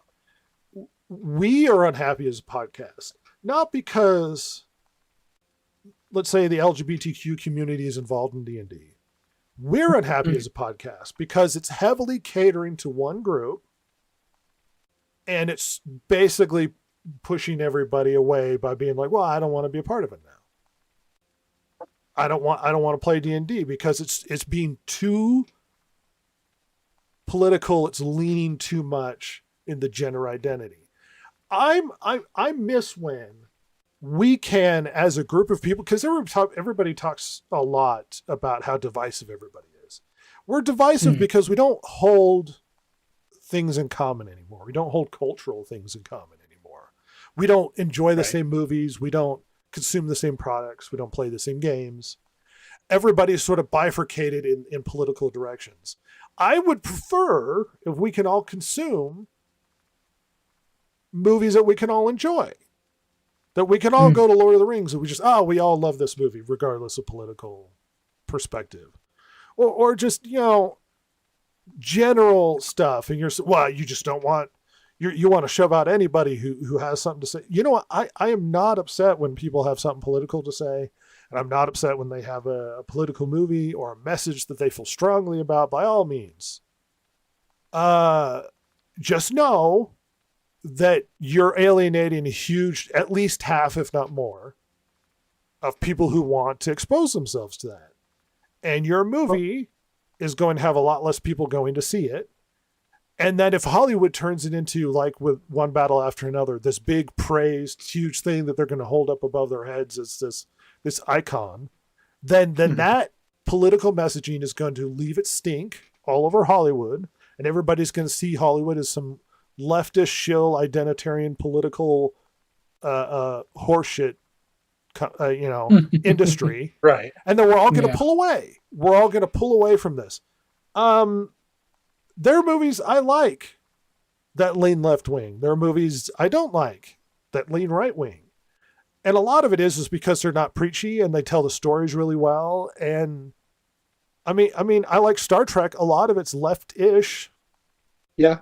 But it doesn't talk down to you all of the time. And a lot of it leaves it up to the audience to sort of interpret and consume it in a way where you can think about the ethical conundrums and reflect on how you feel about those issues and that sort of thing. Not current Star Trek. Current Star Trek has made a clear political stance on how they feel about things. And guess what? That's why it's not doing well. That's why Academy's not doing well. So by all means, do this, Hollywood. This will be another Oscars with the record amount of people not watching. This will be another Oscars of people rejecting all of the films. I mean, One Battle After Another didn't do super well. It didn't. No. And it's going to win the Oscar, and we're going to all sit here and go like, what? Who? And most people aren't even going to see the Oscars. We used to all watch the Oscars because we were into movies and we liked movies. Yep. People don't even give a shit now.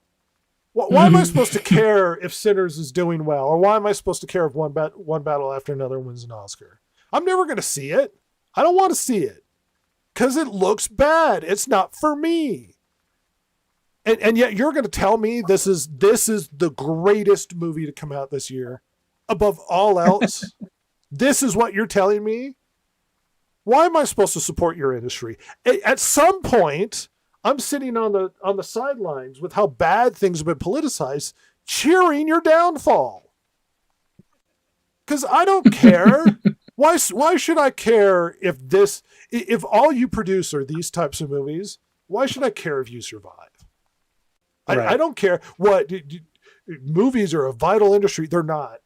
We lived most of mankind has lived without movies for most of our existence. Yep. And guess what? There's a lot of backlog. I can watch movies forever and never see a new movie. There's so many movies out there. I can watch movies forever and never see something made in this century. And Oh yeah, not only that, absolutely. but you've got other countries now Yes. that have their own film studios and things, and we don't even have to watch stuff from the United States anymore. Guess who's eating You're not the Hollywood's only game in lunch? town. Guess who's eating Hollywood's lunch? It's Korea. Oh yeah, My mom watches almost exclusively Korean shows now because she thinks our stuff is dirty and bad. The Yeah. Korean stuff is cute and sweet, and they have little romance shows, and she thinks they're charming. She doesn't watch American stuff. This is your fault. That's not our fault. This is you. You're digging your own grave and blaming us for it. I didn't give you the shovel. I didn't tell you to dig. You did this. I didn't do this. And so I'm supposed to feel bad for you.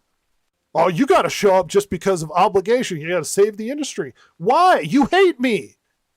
Why would I help to save you when you hate everything about me? I'm everything you don't like. I'm a man and I'm white. There's literally been a phrase in Hollywood where they say, oh, if it's male and pale, it's stale. Yeah. Okay. Yeah. Then I don't want your stuff. Just like you don't want me as a consumer. We both agree. None of us wants to interact. Oh, movies are doing well. Maybe you needed the male audience to participate and watch your stuff. Well, how about you make movies I'd be interested in? No, you're going to praise the most political movies you could possibly make, raise them up as the paragon of filmmaking this year. Well, go screw yourself. Suck my balls, Hollywood. Did I get my point across? I think you might have, yeah. To us, yes. To Hollywood, they've got their fingers in their ears and they're going la la la la la la la la la, because and that's obviously what they've been doing for like the past 10 years. It's funny that it was like, oh, we're so worried about the industry. Oh, I hope things. I don't care. I don't care. Oh, Burn, Hollywood, please? burn. Will you please care? No. Oh,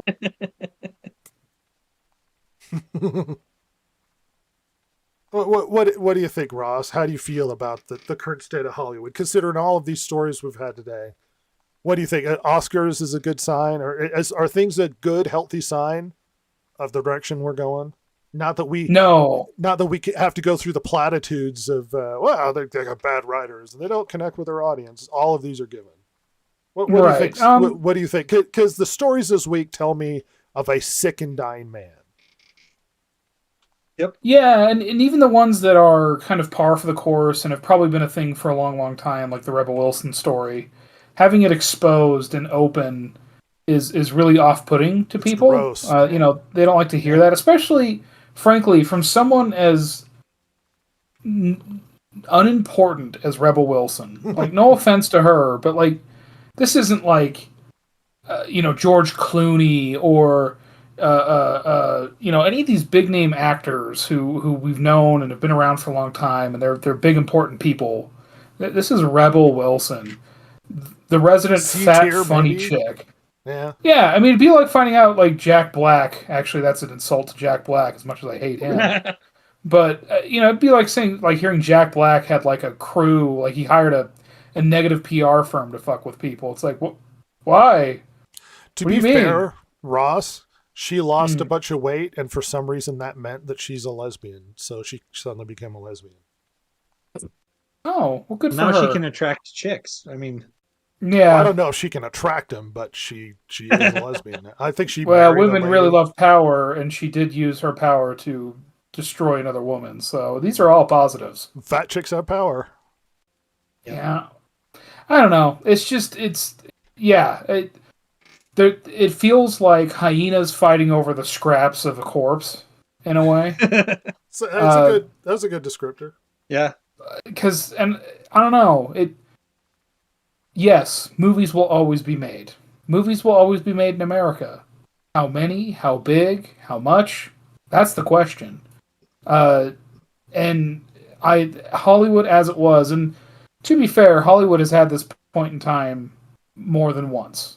But Hollywood as it was will not exist again. It just won't. So it does feel like animals fighting over the scraps of something and just trying to get their little piece of the pie before it goes away. A lot of the recent complaints and paranoia seems to be that there's a lot of consolidation in Hollywood. I would argue things are decentralizing hard. That it's no longer has nothing to do with Hollywood. They're all over the map. Wherever the taxes are lowest, wherever it's easiest to go. I don't think Hollywood is centralized in any way. And much as the paranoia is about, oh well, these big corporations are banding together, that sick old Hollywood system. You're going to see a lot more smaller stuff decentralized all over the place. You're going to see stuff all over the map. I don't think this is a centralizing issue. Sorry, Jason, go ahead. Maybe they're talking about like Paramount purchasing Warner Brothers. That's what I was referencing. It seems like these bigger studios are eating up other bigger studios because they're going down the tubes. Yeah, that's what I was referencing. But anyway, your thoughts on that? But because you have the option now to have a smaller studio wherever you want to have it is an amazing opportunity. Whether or not companies really leverage that opportunity, we'll see what goes on. But yeah, I don't think movies and entertainment aren't going to go away. It's too much money to just disappear. But at the same time, I gotta say, I hope Hollywood goes away. All they've been doing is screwing with us and shoveling out garbage. So, I mean, my hope is we get a lot more engaging, smaller, thoughtful, well-written films. That's my hope. That's everything. I think with that there needs to be a pullback so that they appreciate what they have.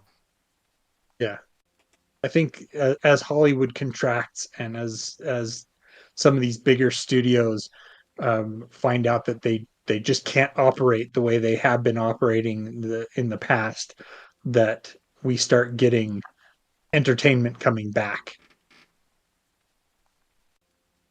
What do you think, Silver? My opinion of Hollywood has not changed. It's doing great. Well, awesome. Considering all of the stories we've had tonight, what do you think? Are you looking forward to the bangers for the Oscars? Is Rebel Wilson's story charming and relatable? No. No. The most shocking thing was hearing that she lost weight. No. You're not trying to destroy the reputation of people around you? Which, not to be sexist, but that sounds like a very girl thing to do. Well, I could do that. I should start with you three. I have no reputation to destroy. You're a kaiju monster. You would just physically destroy us. Good point. You should pay for your sins against mankind. Well, think of it this way. Reflect on the movies you've seen in the past while. I mean, does anything excite you? Has anything excited you in a while? No. As you stated previously, like the best movies that are, doing good right now, like on Netflix, is shows that came out like 10 years ago. Everything I'm watching is from the 80s. Rock on. Heck Yeah, yeah. seriously. I mean, looking over And they're all good. looking over the Oscar list, I like F1. I think it's a lot of fun. It's not amazing, but yeah, I think it's pretty good. Frankenstein I really liked. But that's pretty not much seen that. it. I really should see that. And that's as far as this goes. Begonia's a no. One of the last best things I watched was Tiger King. Yeah, that's right. That's gold cinema right there. Which I've gotten my father to watch one episode, and he is staggered. Everybody should be blown away by what happened in that. I mean, more. We need more of your dad going down the rabbit hole of Tiger King. I know. I'm just like, please. We've got to. We got to sit down. You have no idea. It's insane. There's People more. shouldn't own Wait till we get tigers. to And for some reason, when people own tigers, they go psychopathic. One guy with Scarface. This is crazy. He literally was in a room when somebody chopped up another guy with a chainsaw.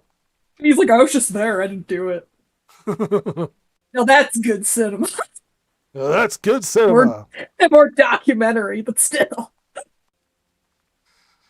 Who knows what's real anymore? Well, Hollywood's doing well, everybody. Let's take a squat. News Dump Online. This is the Distracted Gamers. Connecting you now. Hey everybody, it's the News Dump, bunch of stories to go through as usual. We are kind of front heavy this podcast. There was a lot of stories that crossed over with how bad Hollywood is doing. But let's catch up on a bunch of the ancillary news that I felt was important as we shift through things. First, One Piece has come out. That's right, One Piece Season 2. And much to a shock of everybody, I have seen all of it. That's right, all Oh, 8 God. episodes, 8 hours of television. I crammed that this week. Sanji's still my boy. Sanji is still your boy. Thank goodness. Really roughly, my personal subjective opinion of One Piece. I didn't consume the manga. I didn't consume the anime. I don't like the art style. I think it looks like balls. But besides that, I know it's really popular and hype. It's one of the longest running animes of all time. The manga's still going on. Yeah. It's ridiculous. But the season 1 There's came out. thousands of episodes. Season 1, I thought was fun. I didn't think it was amazing. I thought it was good. It was sort of a cross for me between like mediocre to good. So like a 6.5 to 7 sort of thing. No. It had fun, and the fun is what keeps you around. Watch season 2, mostly the same. I thought the last few episodes were actually pretty good, though. There was a lot of fun sort of ending of this arc of season 2. A lot of the criticism from hardcore fans, though, is they changed some stuff, especially this very pale blue-haired girl you see in the image here is now being played by an Indian girl. Huh. And there was a lot of No. negative reception. I understand people are upset when they change things and they don't honor the anime the way that they're supposed to. It's hard for me to speak on that direction. I'm not a hardcore fan, but a lot of people were annoyed. The deliberate racial changes of characters. You're always going to get response. You know what's funny? You know what's not hard to do that no one's going to complain about when you cast the character accordingly? Yeah. That's How no dare one's they. going to complain when you do that. But whatever. I didn't think she fit the role of princess. Just observing as having watched it, she's fine, and I don't know how that character is supposed to act. She didn't come across as princess elegant, whatever. But whatever. She's fine. She's not my favorite part of the show. The kid cast as Luffy is still good. And we finally see Chopper a fan favorite character who's an entirely CG character, and his story was really interesting and engaging. So yeah, I mean, there's good stuff in it.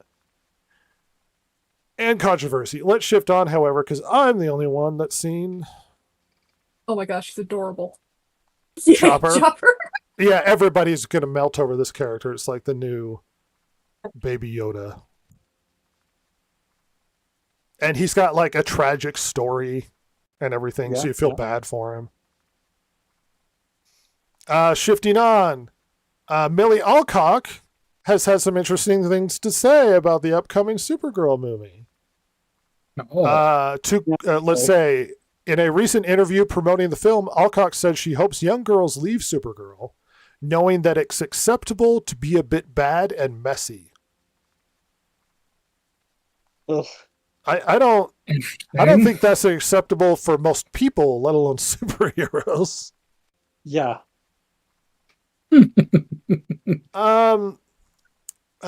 This article does a lot of editorializing from their perspective.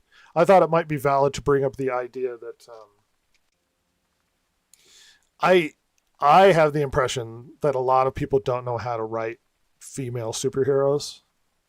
That for some reason, when they write, especially female action stars, because men can have a variety of personalities and characteristics and whatnot, but for some reason, when they write women, the assumption is that a woman who's a tough fighting chick, she has to be masculine. Yeah. And lean into her masculine to make it viable. And when they think masculine for women, they don't think tougher and all these other masculine traits. They think belligerent and rude and crass. And that just makes them unlikable. Yeah. And terrible as characters. I don't predict Supergirl's going to do super well. Probably not. I mean, there are some out there that say it'll do a bill, so you know. They're insane. Yeah, not going to happen. Oh. We've mentioned this before. Superheroes should be aspirational. And if you can't get that, you're going to flop as a superhero. Aspirational, inspirational. Yeah. Yeah. Shifting on, an odd story to come out about the new Mega Man that's going to be releasing on all platforms. Okay. Announced at the Game Awards last December, Mega Man Dual Overdrive will be released in 2027 on all existing platforms. However, the game is going through some troubles in the US. The SAG-AFTRA union, which represents more than 160,000 actors, extras, and media professionals worldwide, has issued a work stoppage order on Mega Man Dual Override. Members are asked not to perform voiceover work until further notice. For Mega Man. I volunteer. Pay me and I'll do the voiceover work. I may not be the top tier talent that you're wanting, but I'll do it I'm probably gonna be non-union. cheaper than the SAG-AFTRA people. Well, I'll just do non-union because I hate the union. Yeah. Screw you, union. I'll make Seriously. noises like the guy that's getting killed or whatever. Be like, no, mainly because it's funny to screw SAG-AFTRA, but Seriously, I'm with you on that one. SAG-AFTRA states that the game producers has not taken the necessary steps to become a signatory project of the union. A contractual dispute is believed to be at the root of this disagreement. Ben Diskin, who voices Mega Man, has withdrawn from the Mega Man Dual Override project for the time being.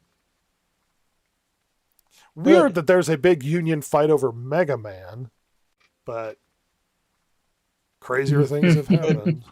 Mega I Man, wouldn't have want ever you to guessed stand that. strong and screw the union. Yeah, cross that line. Cross the picket line. Do it.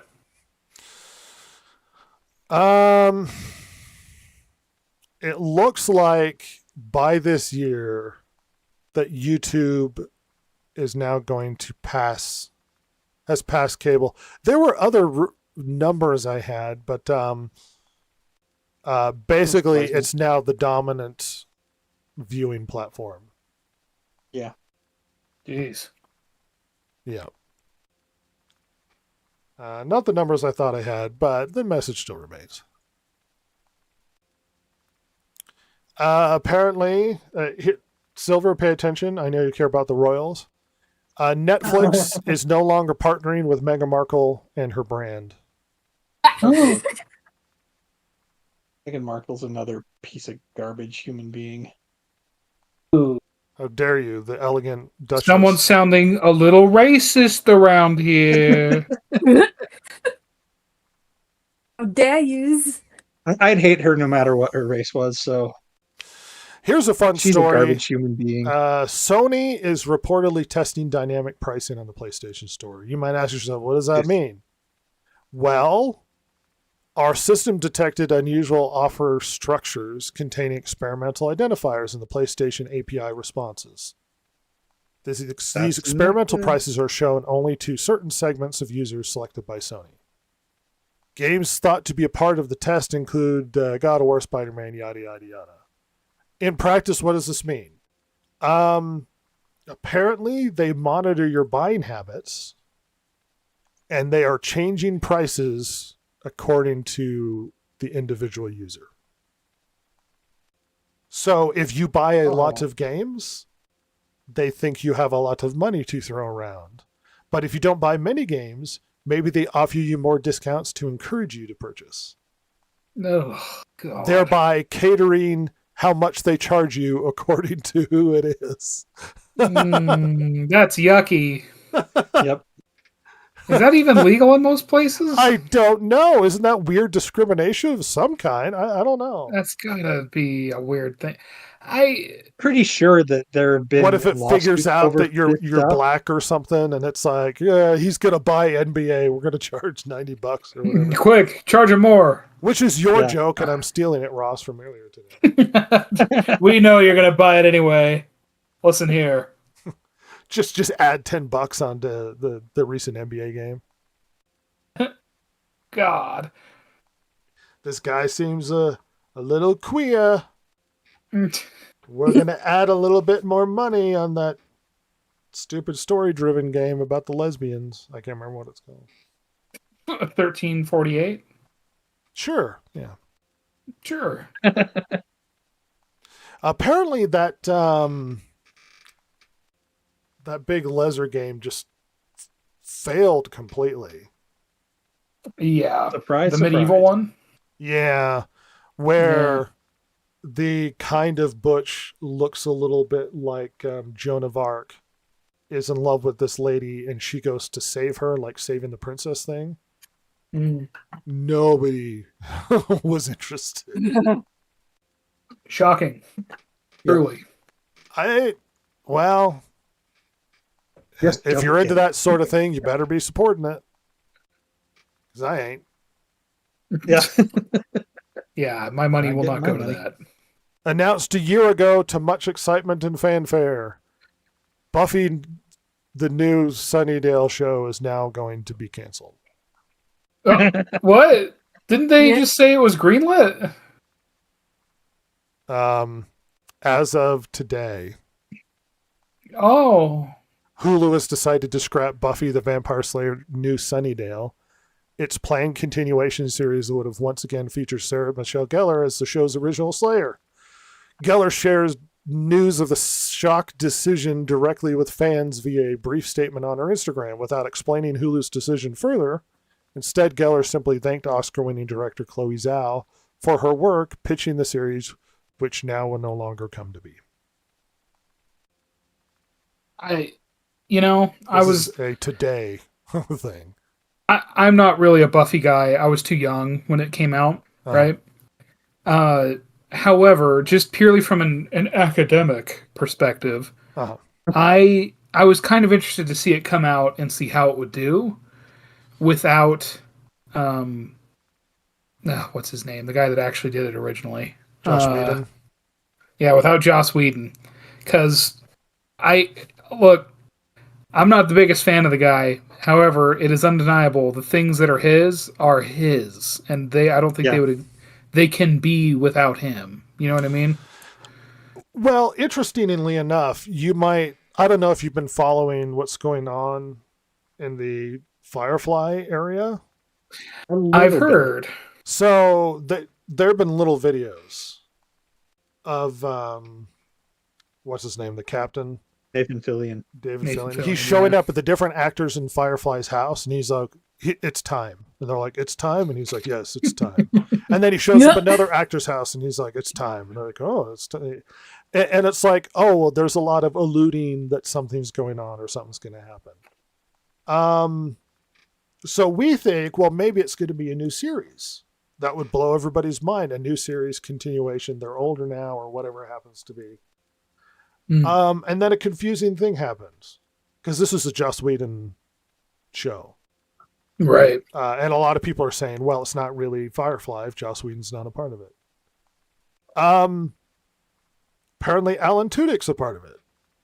Now, if you've seen Firefly and then the corresponding Serenity, Alan Tudyk is murdered or super dies he's from a very spike dead. through his chest. Yep. Not to spoil a show that's quite old at this point. So that now calls into question, what is this going to be? And if it's going to be a prequel animated prequel, it's going to suck. I would Not a good almost sign. rather them just shrug, he's back to life, everybody. You know what I mean? We cloned him.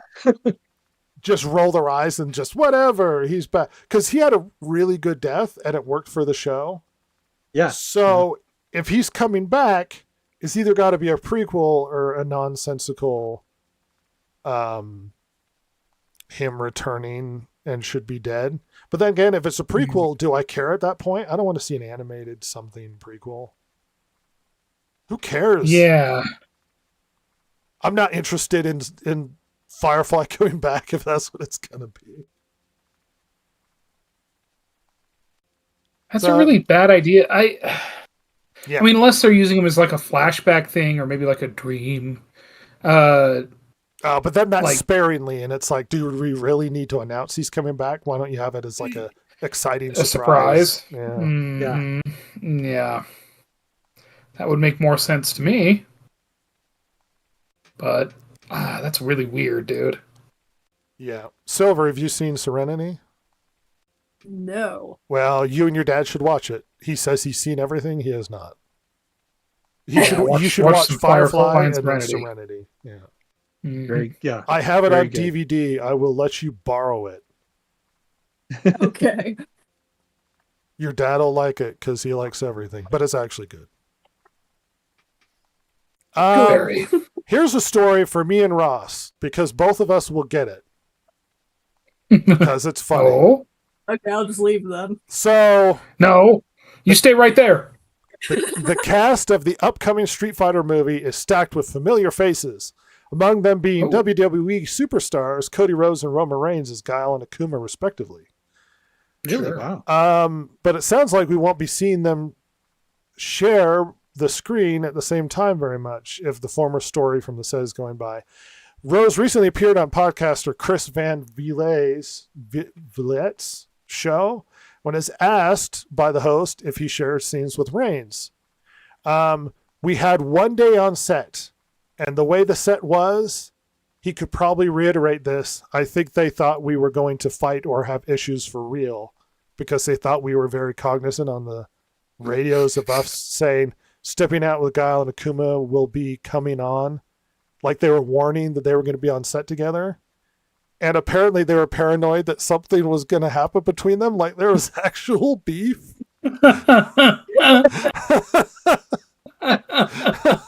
Hell yeah. That's called, you know what that's called, pal? That's called kayfabe, all right? This perceived animosity between the two likely stems from an extended storyline in WWE that culminated at WrestleMania 40 in 2024.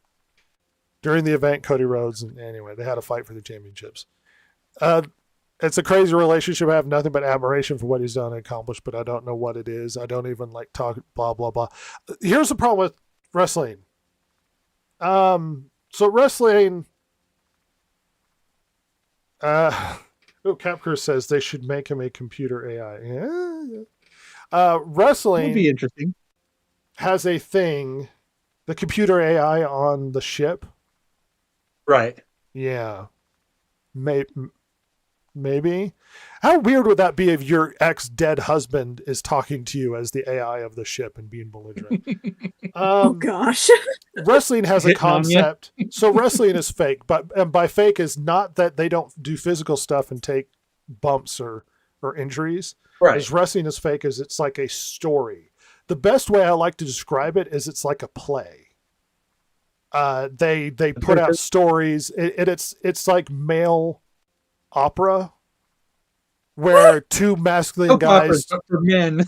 two masculine guys fight each other, and then they have crazy storylines, and there's beef and what have you. Yeah. And when they're doing a fake story, they call it a work. So they're working the audience because a lot of wrestling began with like carnies Right. because they were faking Yes. stuff.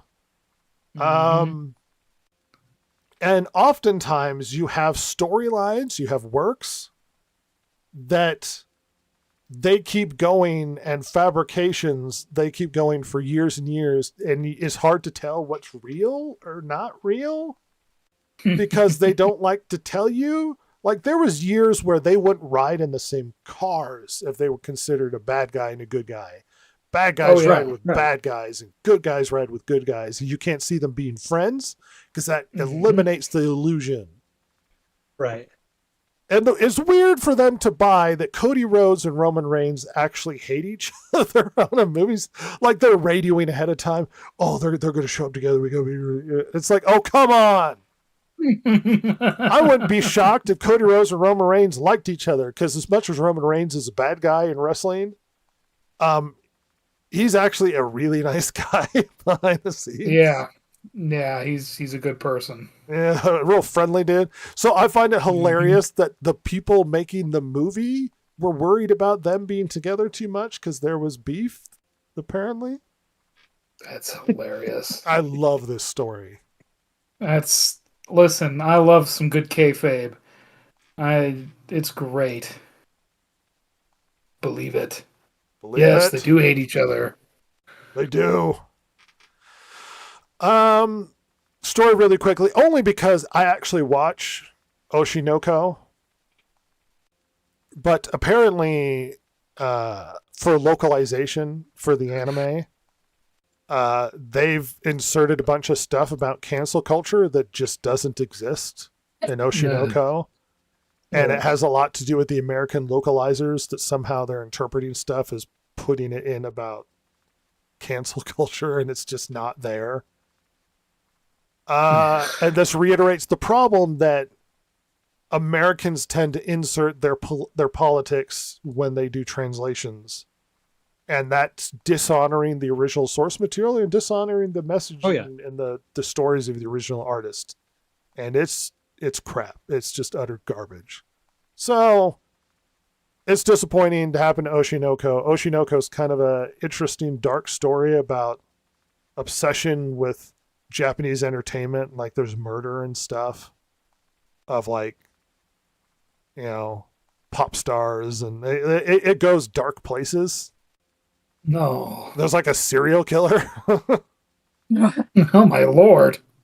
And the anime is actually a lot of fun.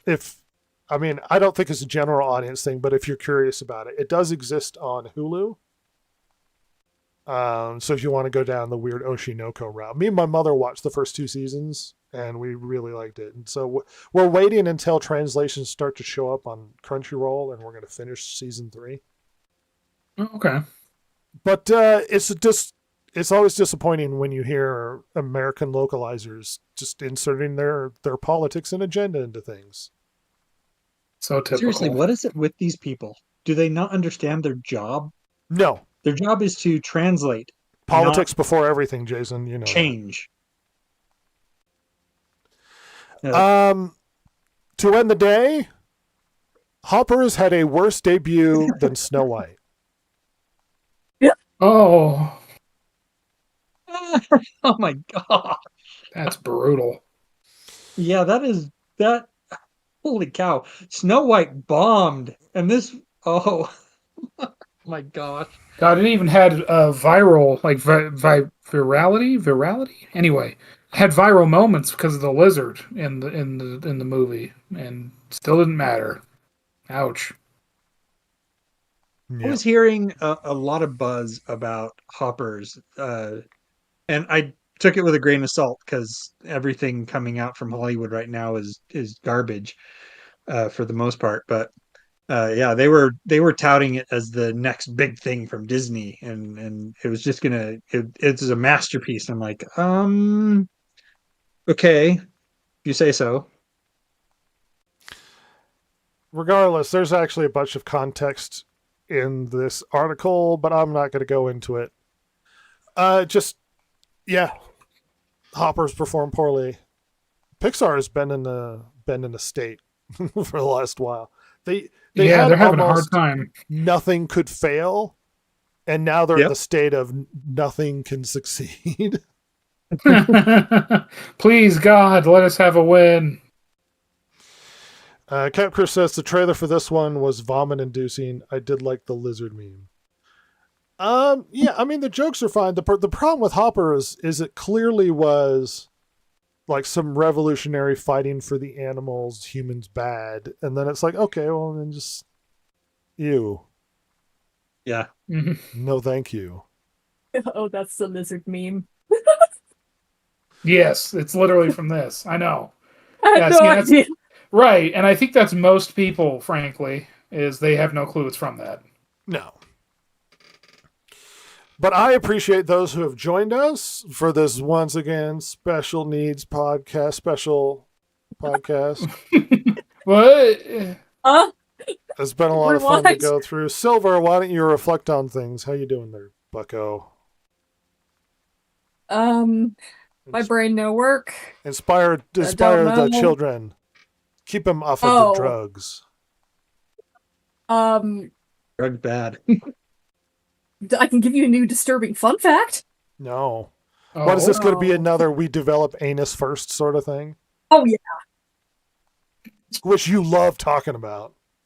I love to give you disturbing fun facts that you're just like, no. Uh-uh. Okay, well, disturb me. Okay, do you want to know the origin of the chainsaw? Sure. I know this butchering, one. wasn't it? Childbirth. Oh yeah. Oh, What, they don't use it for childbirth anymore? I thought that's what we did. This was developed in the 1700s even. Have fun with Ugh. that. Because Or I is it thought for, the idea was you use a chainsaw and the kid survives, he's going to be a good one. he's gonna be quality. That's a tough kid. It's an A+ kid. What do you He's think, fit for Ross? this. Why don't you steer away from chainsaw childbirth? Oh, come on. Chainsaw Charlie. I You know what? It's so fun to hear about the inner workings of Hollywood and how much of a nightmare it is and how psychotic these people are. They're not actually both- as organized as we think they are. No, both in their Seriously. delusions and in their dealings with each other, their backbiting, their complete lack of any sort of loyalty or honesty. It's hilarious, and I know they will because they're all complete lunatics. Like this era, it's been talked about by other people. I didn't come up with this, but we all know. We've been talking about it since we did this podcast, but like Hollywood's in a state, it's declining, it's got problems for years and years now. Uh-huh. They will now use the sale of Warner Brothers to Paramount as the reason because it will be politically convenient. And that's great. I love that they're such blatant liars because I know they'll do it. I know they will. Even though anyone with an internet connection and a modicum of research could find out that revenue's They've been been a going bad down way for a while. and they've been making bad movies. Yeah. Or So, they'll blame streaming or something. Oh yeah. Which at least that's partially true. It's not an outright, complete, blatant lie. No. Jason? The demise of old Hollywood. Well, I mean, the demise of old Hollywood led to what we are getting right now, and the demise of current Hollywood can't come fast enough, in my opinion. Um, I don't know. Every time we talk about Hollywood and entertainment, uh, uh, it's like they learn a lesson from their mistakes, but they don't learn the right lesson. It's never, ooh, that was our bad. We need to go back to the drawing board and we need to retool our process. It's no, you guys did this to us. It's like, excuse me, I don't think so.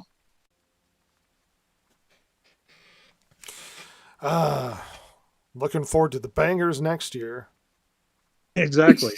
It's gonna be so good. Apparently, the final announcement for what the whole allusion to this Firefly stuff is going to be Sunday at some con. Mhm. And That's also, we're getting the Oscars. So look forward to not caring about the winner. We need to talk about the numbers of the viewers for the Oscars next week, because I'm pretty sure it's going to be the lowest viewed Oscars ever. Yeah. Well, especially when, let's be fair, there's a lot of drama going politically, nationally, and globally. And whenever that happens, they really they feel the obligation to say stuff. When things are getting hyper political, people withdraw because they don't. Do we think we're going to? They don't want to Do hear we think it. we're going to get another Billie Eilish comment? Oh gosh. Just people harassing her property, demanding that she give up her own property that's on stolen land. I just realized. I'm just wondering which Hollywood elite is going to. It's going to be. It's gonna go as well as the BAFTAs did. Oh, all of them collectively will stumble and fall on their face. Ross, I just realized, though I really like your animation of your little sprite character. It looks like he's pootering shells from the end of his gun. Oh yeah, they are. Yeah, they're just Oh, look at spitting that. out, aren't they? That's accurate. Oh, ain't that a thing? That's how guns work. Yeah, that's definitely how that goes. Yeah, that's absolutely correct. Actually, the look on your character's face there is like, what the heck is going on? How's this I don't happening? understand. That's not how guns work. Why What's isn't my going gun on? working right? Well, we've been stuck in the market for a bit, absent-mindedly punching the air, but it's time we get out of here. It's another been special episode of the DG Podcast. Feel free to join us once again. We're here every Saturday. Lots of fun. And also just watch it later at your convenience. Please. Bye.